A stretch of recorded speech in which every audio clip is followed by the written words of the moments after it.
es un sonido, una fiesta, por ejemplo, una fiesta, aquí no puede decir que sean 5 metros, 10 metros, no. El ser humano, pues ciertas frecuencias de sonido. Decibeles. Entonces no, aquí no es de metros, sino de frecuencia. Exacto. Entonces, digo, hablamos del sonido. Entonces, bajo ese sentido, si son las 12 de la noche y tu vecino está en la esquina, todavía está haciendo demasiado ruido, sí se te está afectando. Y aquí no son de 50, a lo mejor son 150 metros, pero todavía a ti te está generando una molestia. Y que bueno, ahí se le puede, por parte del reglamento municipal, puede pedir al 066 para que intervengan. Vayan y correcto. Apagan. Pero el otro también, el otro de el supuesto de acá. De acá de la afectación, creo que cada vez la ciudad tiene que estar, va a estar evolucionando en el sentido de planación urbana. De urbana, donde cada cierto, por ejemplo, lo que mueven esos cueros que son apestosos, genera mucho trabajo, sí, pero también tienen que ser ciertos mecanismos para que estén tapados. Claro. Pero esa parte es donde tienen que exigir, porque a lo mejor nada más, bueno, digo, es que es una partecita. Digo, no es legislativo el amparo, evidentemente, claro. Pero ahí sí donde podrías exigir esa parte de falta de planeación municipal que al final, de una manera, a ti te está afectando. Y ahí es el problema, ¿hasta dónde esa afectación? Y otra cosa, ¿por qué sucedió o está sucediendo particularmente aquí en el estado este tipo de conflictos? Porque, lo que dice el licenciado, la regulación urbana era nula. Y no nada más aquí, en toda la República. Nada más que hay otros estados con más experiencia en esa materia. En ningún momento pensamos que nuestras ciudades iban a crecer como actualmente las tenemos. Y vemos, por ejemplo, gasolineras que están cada 3 cuadras o lo más grave, al lado de zonas habitacionales, pegaditas. Vemos las tenerías. ¿Y cuál ha sido el conflicto que hay en esa materia? La pregunta del millón es si en materia de derecho urbanístico existen derechos adquiridos. ¿Por qué? Perdón, el dueño de la gasolinera tiene con su negocio 40 años. Cuando él puso su gasolinera, no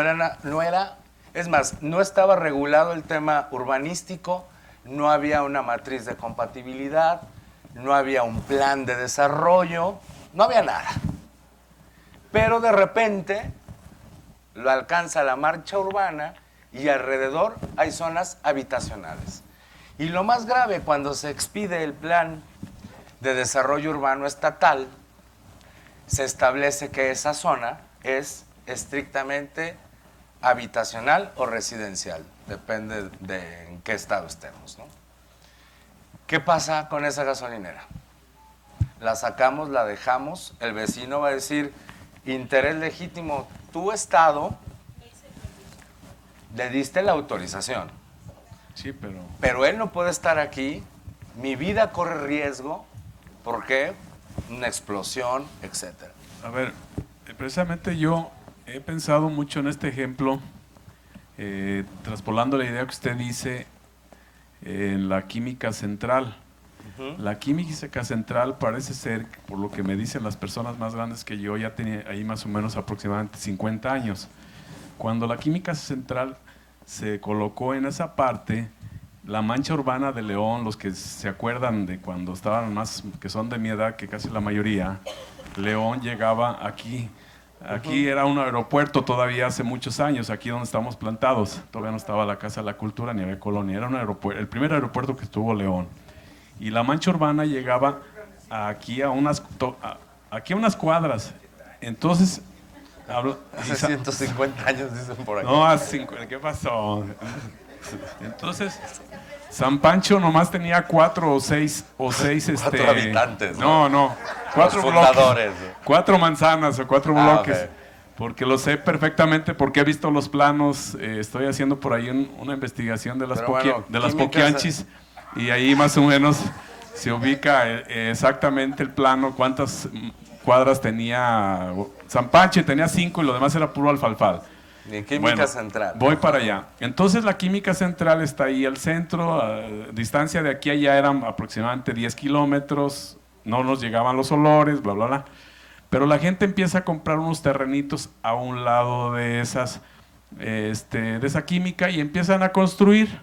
Y ahora el tema que ha venido, y está ahorita el tema de hace 10 años y ahorita actualmente de un año para acá, que la gente le está afectando cáncer y demás, y otras situaciones, enfermedades. Entonces yo ahí, si yo me pongo del lado de la defensa de la Química Central, yo como magistrado, si me toca resolver, yo le doy la razón a la Química Central, porque ella está ahí, previo a estas personas se llegaron y se asentaron ahí, sabiendo el riesgo que corren, ¿sí? Sabiendo que hay una química que emite gases, que provoca enfermedades, y yo todavía, tonto, voy y compro un terreno y me siento allí a un lado de la Química Central y pongo mi granja y todavía construyo para vivir conociendo esa situación, y todavía yo fracciono, y hay gente que llega y compra un terreno irregular y va creciendo y luego ya pide derechos que no tiene, porque ella sabe que ella misma se colocó en ese supuesto de riesgo para mí. A ver, una cosa es... Diríamos, qué chulado pelado. Nomás. Una cosa es... Hay muchas fábricas que están generándose, por ejemplo, General Motors y todo, y muchos generan químicos, pero también hay fábricas especiales para almacenar de manera profesional que no afecten a las personas. Independientemente que la química de México hace 30 años, 40 años no había casas, aunque no esté, tendría que hacer mecanismos de los animales, las personas, el agua. Entonces, evidentemente, como dice que el juez, claro, lo colgamos aquí mismo al juez. Claro, porque tiene que ser, no puedes tú, aunque generes, dices, no sé cuánto ganó, pero más bien a veces no se quiere meter dinero en inversión claro, para protección. Digo, porque fui a una de Silao, una fábrica especial donde realmente te cobran tantos millones a las empresas, pero son realmente mecanismos de control. Y hay al otro lado viven gentes y no hay ninguna afectación, porque están regulados, tienen controles de calidad. Claro. Entonces, creo que no podemos alegar bajo ese...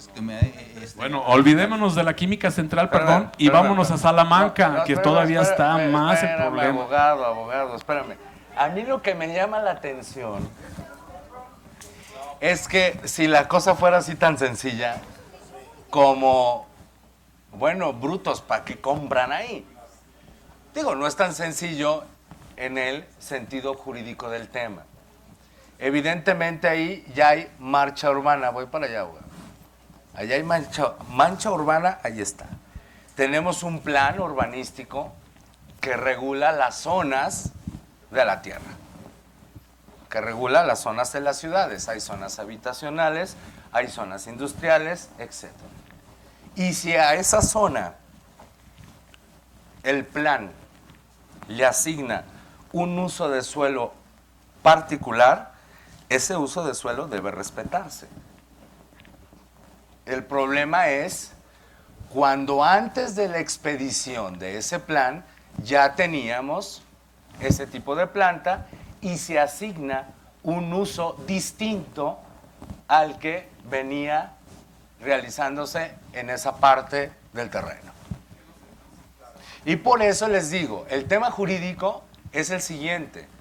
¿Existen derechos adquiridos en materia urbanística? Es decir, Química Central o lo que sea, puede alegar que ese plan de desarrollo, que es una norma general, en el sentido no del que hablábamos, sino es una norma, igual a una ley, se le aplica de manera retroactiva, porque cuando entra en vigor ya no puede estar ahí. Pregunta, insisto con eso, en materia urbanística existen derechos adquiridos. Una de las corrientes dice que no. ¿Por qué? Porque implicaría un obstáculo insuperable para el ordenamiento urbano. No podría ordenar la tierra si respeto los derechos adquiridos de ese tipo de sujetos. Usos industriales, sobre todo, que son los que realmente afectan ese ordenamiento. La otra teoría dice que efectivamente existen derechos adquiridos y deben respetarse. Y tienen que ejercer acciones, por ejemplo, de remediación, como se les llama. ¿Para qué? Para evitar contaminación, etc. Están ahí esas dos posibilidades. No sé, hay quienes se decantan por una o por otra, pero no hay una definición actual. Antes de allá. Perdón. Va por la idea. Allá.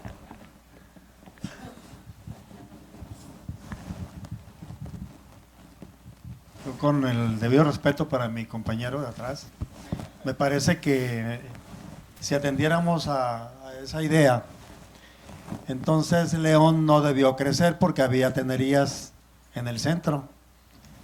Digamos que entonces, ¿para qué compraron los de alrededor si ya estaba una tenería?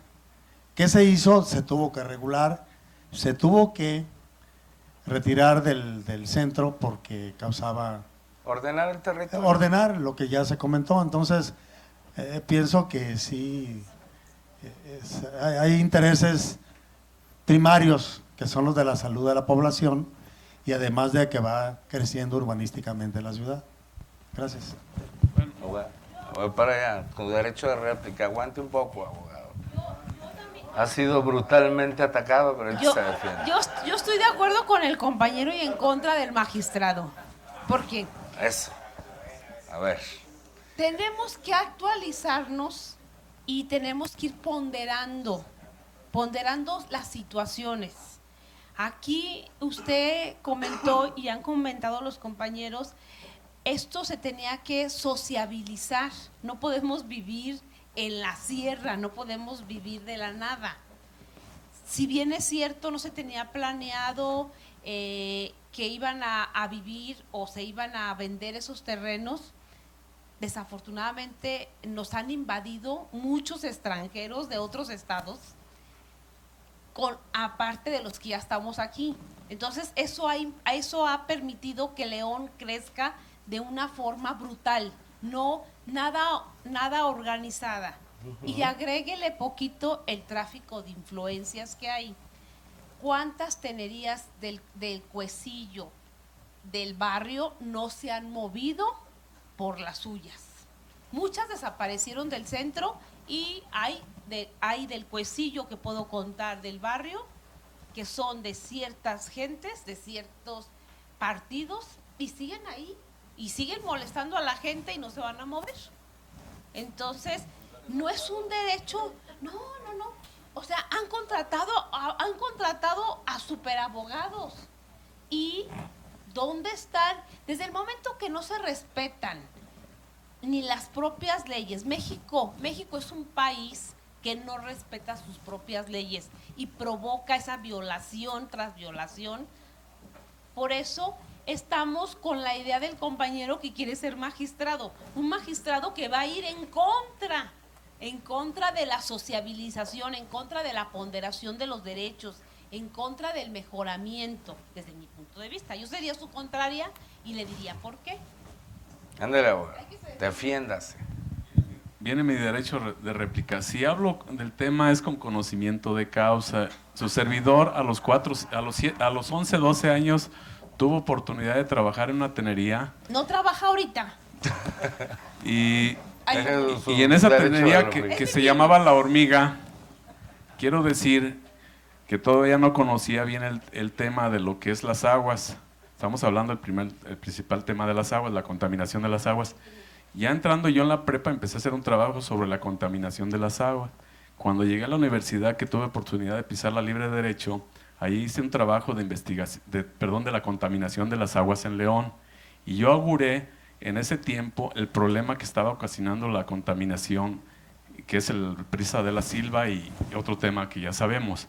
Entonces yo ahí comenté que todos los curtidores, el problema es que se saltan la normativa que existe, muy claramente que ellos tienen que tener una fosa de decantación para vertir sus aguas allí previo, antes de lanzarlas al arroyo o al drenaje, tienen que ellos, por eso se llama decantación, que todo lo más pesado, que son sales, bla, bla, bla, bla, bla, bla, se asiente y nada más se vierta el agua ya tratada, casi tratada. Pero como son muy cochinos, que me disculpen y se está grabando, no cumplen la normativa y lo avientan al río. Y les quiero invitar, si quieren, vamos al río, aquí a unas cuadras, que es en Loma Bonita, perdón, en San Antonio. Ahí las cenerías están aventando el agua ahí al malecón, a lo que es el río Marichis, que continúa por el malecón. Y ustedes pueden oler claramente, cuando pasan por ahí, se aplican parte de uno de sus sentidos, que es oler.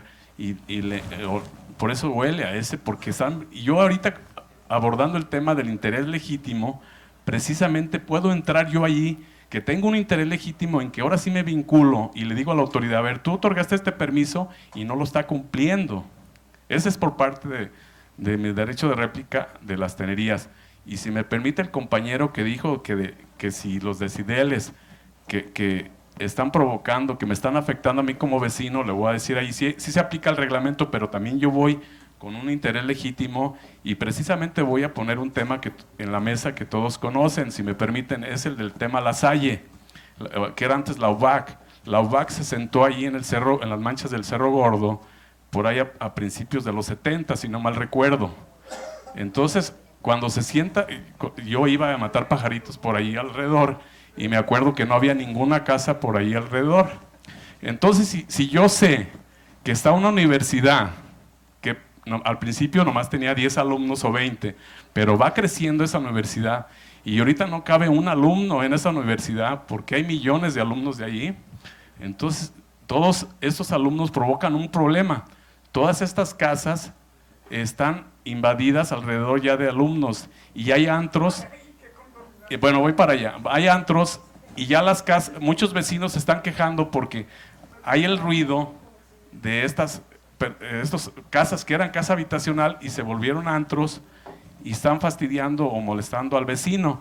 El vecino va y se queja, pero yo argumento, mi argumento es el siguiente, ¿no? Si tú ya sabías que estaba una universidad allí, la universidad llegó hace 40 y tantos años y tú llegaste apenas hace un año o dos y construiste tu casa, tú sabías que hay un antro, tú sabías que se complica el estacionamiento, tú sabías que son jóvenes estudiantes de universidad que provocan problemas. Entonces tú sabes en el problema que te estás metiendo en esas colonias, aunque sea Lomas del Sol, aunque sea Lomas del Campestre, o como se les quieran llamar a esas zonas nice, punto.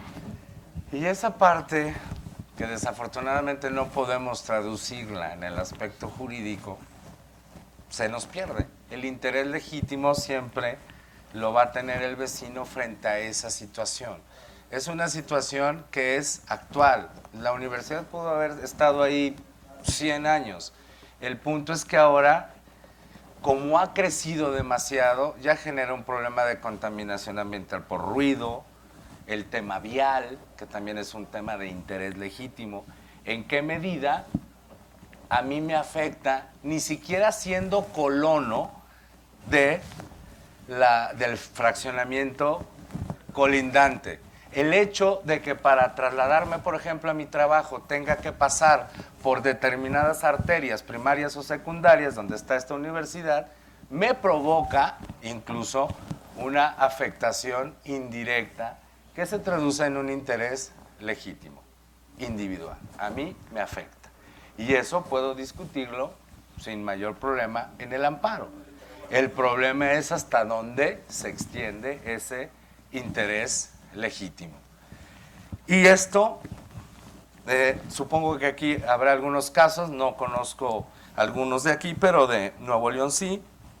Cuando se dio el tema de la inseguridad muy fuerte en Nuevo León, empezaron las colonias a protegerse con programas de vecino seguro, una situación así, y se llamó el blindaje de colonias.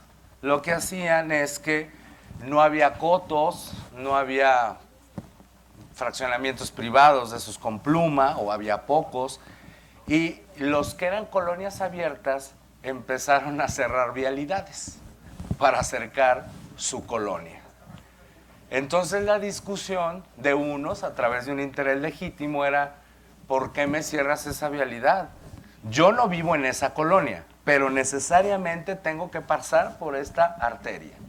Y ahora, como la cerraste, tengo que darle una vuelta que me toma 20 minutos más para acudir a mi trabajo.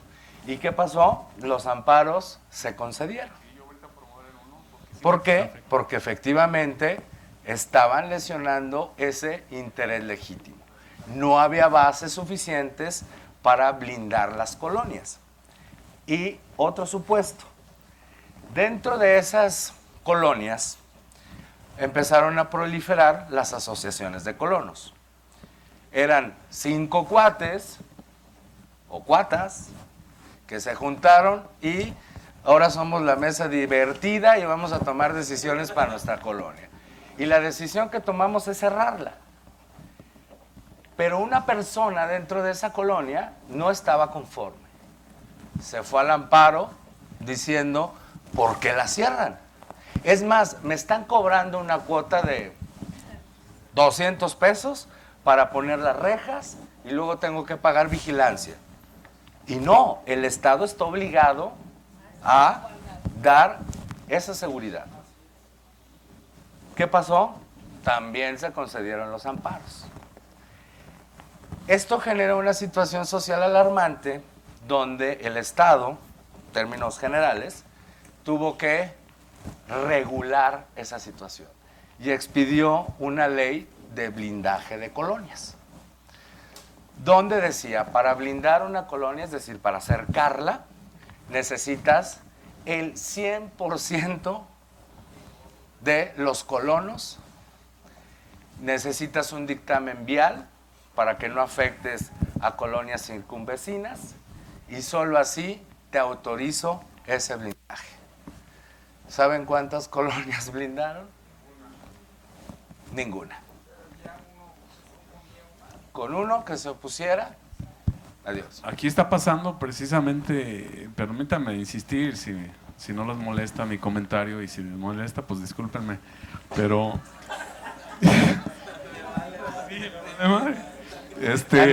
precisamente yo estoy en desacuerdo en esa colonia porque su servidor tiene un caballo y yo pasaba bien a gusto allí por Lomas del Campestre para ir al Cerro Gordo.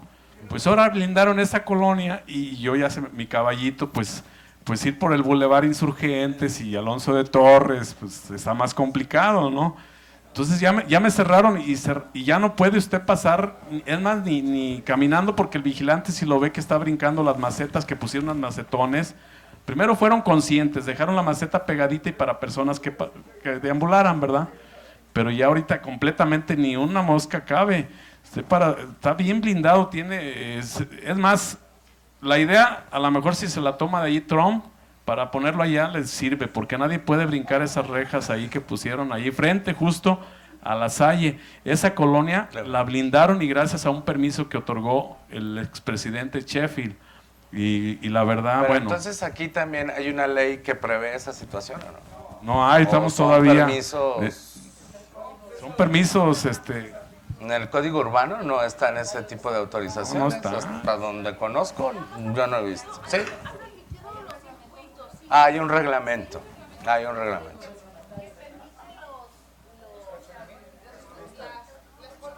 Cerradas, digamos, o con pluma o circuito. Sí existe eso. Ok. Bueno, el concepto de interés legítimo de todo lo que hemos platicado, pues nos lleva a esto. Está ligado con necesariamente derechos colectivos, difusos o supraindividuales, aunque no de manera exclusiva como hemos visto en muchos ejemplos. Ese concepto se desarrolla en el derecho administrativo italiano, después se brinca al francés, de ahí al español, y bueno, ahora a los países latinoamericanos. Entre ellos Brasil. Ustedes saben que hace unos años en Brasil los jueces constitucionales fueron aquellos personajes que ejercieron en mayor porcentaje todo el presupuesto de salud pública del gobierno federal por una cuestión estética de las muchachas que querían operarse los senos, una cuestión de imagen, acuden a un amparo, gobierno págame la operación porque eso afecta mi imagen. Y efectivamente ejercieron casi un 70% del presupuesto de salud en ese tipo de operaciones, alegando intereses legítimos. ¿Dónde está? 107 se incorpora en la Constitución y de ahí salta a la ley de amparo. Y aquí, concretando esa parte, bueno, el amparo colectivo entonces debe nacer del artículo 5º, ahí está regulado afectación común, interés legítimo colectivo y listo. Hay que tener cuidado porque a veces ese amparo colectivo se confunde mucho con las acciones colectivas. ¿Cuál es la diferencia procesalmente hablando entre unas acciones colectivas y este dichoso amparo colectivo, que algunos insisten en no llamarle así? Claro, hay competencia. El juicio de amparo, ¿a dónde vamos? A la federación, a unos jueces específicos que son jueces constitucionales. Hay una acción constitucional y en las acciones colectivas estamos hablando ¿de qué?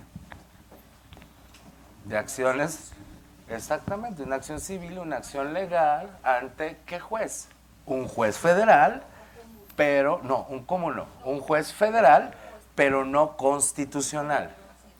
Los jueces federales en México tienen esas dos cualidades. Son jueces constitucionales y algunos, evidentemente, son jueces de legalidad. Los juzgados o los jueces de distrito de la localidad tienen esas dos características porque son juzgadores mixtos. Por un lado son jueces constitucionales en la materia de amparo y son jueces de proceso en otras materias como la civil, la administrativa o la penal. ¿Podría ilustrar, por favor, un poquito más, ahondar en ese punto? Porque sí hay cierta ¿En cuál? Perdón, me perdí. de la acción colectiva civil. Ah, ok. La acción, evidentemente, se regulan en leyes distintas. El amparo colectivo, ¿dónde lo encontramos? Ley de amparo. La acción colectiva, ¿dónde está regulada? 17 constitucional, Código Federal de Procedimientos Civiles. ¿Qué otras diferencias? Sujetos legitimados. En el amparo, ¿cuál es el sujeto legitimado? Ya lo vimos, quejoso, persona física o moral con un interés legítimo colectivo. En las acciones colectivas hay un sujeto legitimado muy cualificado, que se necesita un mínimo de 33 personas para ejercer la acción. ¿Perdón? Sí, esa sí es eminentemente colectiva, no menos de 33. Esa es como una condición del en la ley. Código Federal de Procedimientos Civiles. Por ahí del artículo 500 y tantos, la verdad no lo tengo en mente. Los fines son muy similares. En el amparo defendemos desde el punto de vista constitucional un interés colectivo. En las acciones colectivas defendemos desde una perspectiva legal también un interés colectivo. En las acciones colectivas se distingue ese interés colectivo en varios aspectos que están vinculados con su legitimación. Por ejemplo, podemos hablar de intereses colectivos homogéneos o intereses colectivos heterogéneos. Podemos hablar de incluso intereses colectivos difusos, Y en el amparo solamente hablamos de un interés legítimo colectivo donde puede entrar eventualmente un interés difuso. ¿El interés difuso qué es? Sí, es un interés legítimo, pero que no está plenamente identificado. Pero identificado que la afectación es tan amplia que puede afectar a 1 o a 1000. El clásico ejemplo de esto son los temas medioambientales. Otra gran diferencia es los alcances de la sentencia que se dicte en un amparo colectivo o en una acción colectiva. En el amparo, ya saben, principio de relatividad, que materialmente beneficia a muchos, eso es otra cosa. Procesalmente solamente ampara a quien acudió a la demanda. En la acción colectiva, cuando ese grupo de 33 la promueve, la sentencia de condena beneficia a toda la colectividad, aun cuando no hayan suscrito la demanda. ¿Y cómo se beneficia esa colectividad? A través de un incidente justificando que está en los supuestos que los demandantes propusieron al juez. Por ejemplo, una de las acciones colectivas muy viejas aquí en México es una que promovió la Profeco por ahí del año 2005, si mal no recuerdo, donde todavía no estaban reguladas las acciones colectivas en México. El único legitimado para promover una acción similar en aquel entonces era la Profeco. Demandó a una aerolínea española por un problema de un vuelo. Vendió 1000 boletos y ese vuelo se canceló y no quiso reintegrar a los compradores el costo del boleto. La Profeco demanda con base en el 17 constitucional, porque no había acciones colectivas, y hay una sentencia condenando a la aerolínea a devolver el pago. ¿Pero a quién? Pues a los consumidores que en su momento justificaran que estaban en el supuesto. Pero recuerden que aquí demandó la Profeco en representación de consumidores.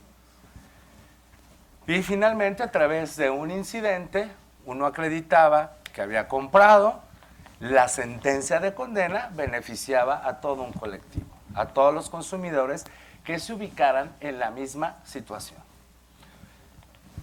Las acciones colectivas definitivamente son todo un curso. Por ahí seguramente en el futuro la Corte hará algún seminario de esto. Son muy nuevas, hay que probarlas. Y bueno, pero esas son... Sí, adelante. Al final, pues, el beneficio va a ser las dos, ¿no? O sea, al final pensamos que la sentencia regula, pero si es alguien hace en cuestión del ambiente, me queda claro que sí le va a beneficiar.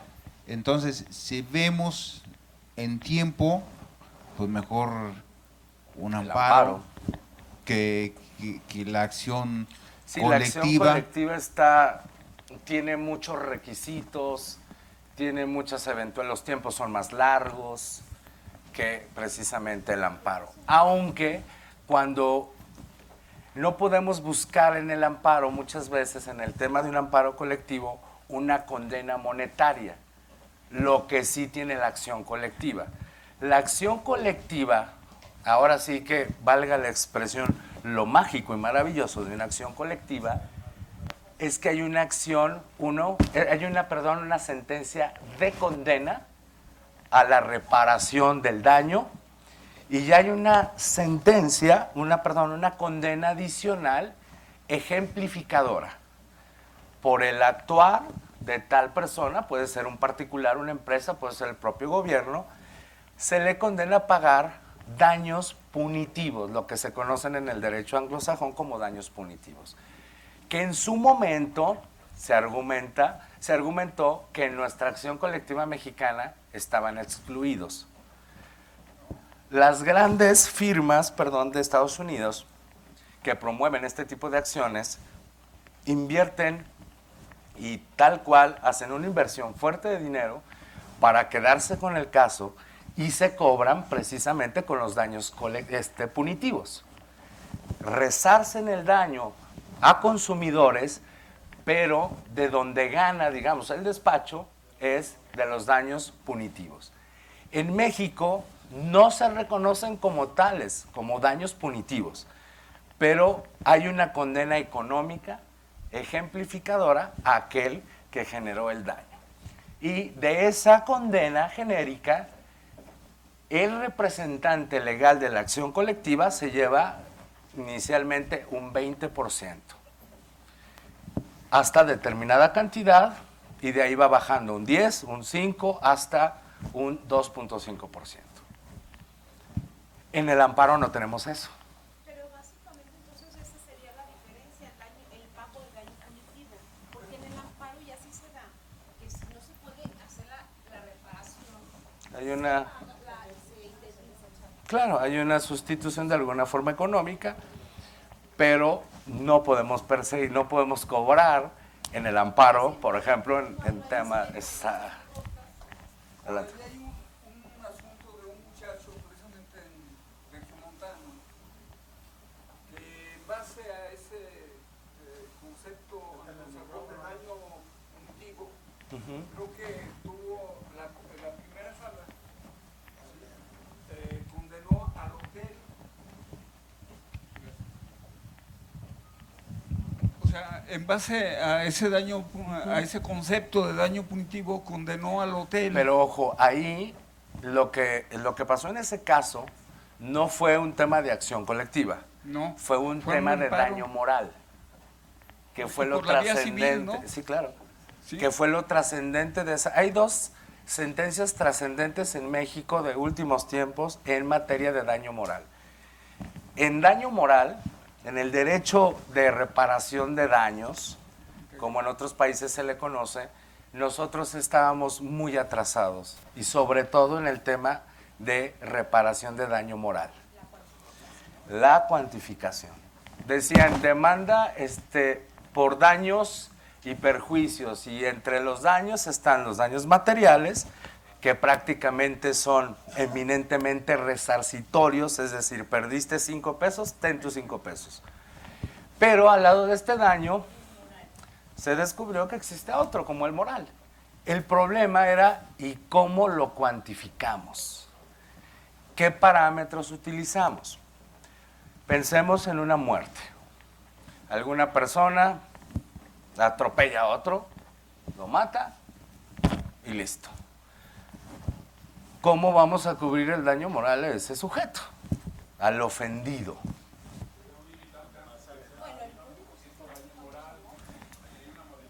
El tema es que el daño moral, por tradición en México, se evaluaba a través de la Ley Federal del Trabajo, por indemnizaciones de miembros. Por ejemplo, 5,000 ¿Cuánto valía salarios un dedo? mínimos. ¿Cuánto vale un dedo por ahí los Es laboralistas? como 20 salarios, yo creo.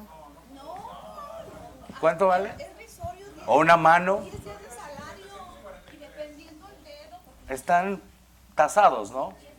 porque dependiendo el dedo, dependiendo si la mano es derecha y es izquierda, eso es una... Aquí el licenciado nos puede ilustrar. Sí, o sea, cuando no hay...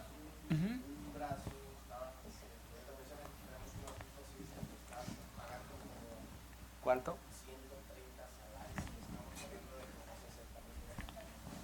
Imagínense. ¿Qué hace la Corte ahora recientemente en el tema del electrocutado por ahí en una playa mexicana, un hotel? Un jovencillo introduce la mano en la fuente, donde no se percata que hay un cable de alta tensión, mete la mano, se electrocuta. Se demanda, bla, bla, bla, se condena como reparación de daño moral a pagar a los ofendidos, a los padres, una determinada cantidad. que ronda por ahí de los Espérate, 33 millones de pesos. 80 y tantos millones, pero... Más, algo así, arriba de 30 millones de pesos. En esa sentencia la Corte establece algunos parámetros guía para evaluar el daño moral. Y ya se olvida, afortunadamente, del tema de la Ley Federal del Trabajo. Y la segunda sentencia es también de la primera sala y se conoce como la sentencia del bullying. Ahí se hace todo un estudio de la responsabilidad civil objetiva vinculada con daño moral. Y se establece de manera más puntual, en este segundo momento, cómo vamos a evaluar, qué parámetros vamos a utilizar para obtener una cuantía a reclamar en temas de daño moral. Una de las guías, por ejemplo, en los temas de negligencia médica, es la forma en que pueden ustedes cobrar un daño moral para saber cuánto, por ejemplo, frente a una muerte, pudo valer esa persona en una determinada actualidad, es a través de un dictamen del corredor público sobre activos intangibles. Un corredor público analiza la situación de esa persona en vida, es decir, qué propiedades tenía, si tenía una fábrica, si tenía estudios, qué tipo de estudios tenía, cuál era su proyección a 80 años y obtiene una cantidad a través de unas fórmulas. Ese es un buen parámetro para reclamar en ese aspecto una reparación del daño moral. Exactamente. Esas dos sentencias son básicas para poder ahora reclamar y, claro, cuantificar ese daño moral. Hacemos un receso y ahorita continuamos, por favor.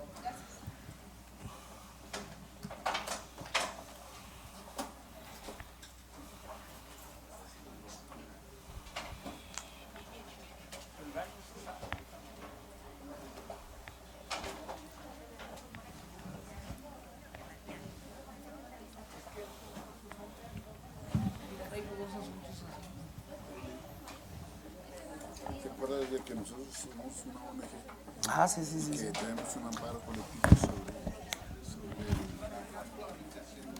sobre el DAF? En la primera, sí.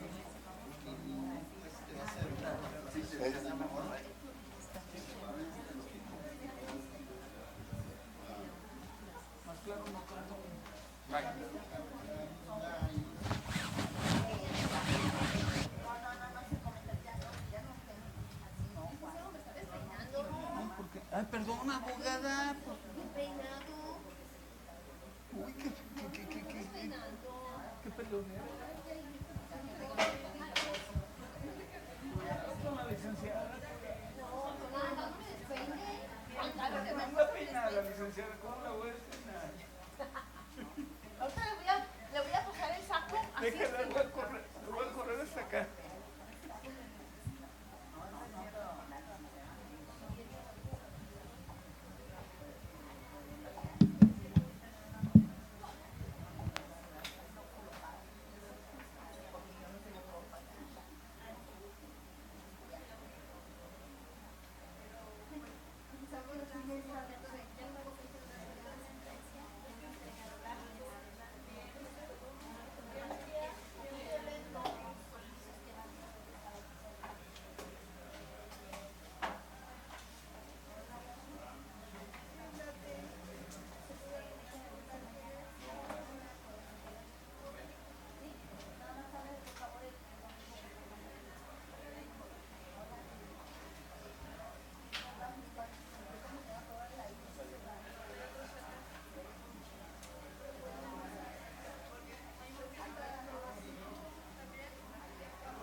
compañeros, en este programa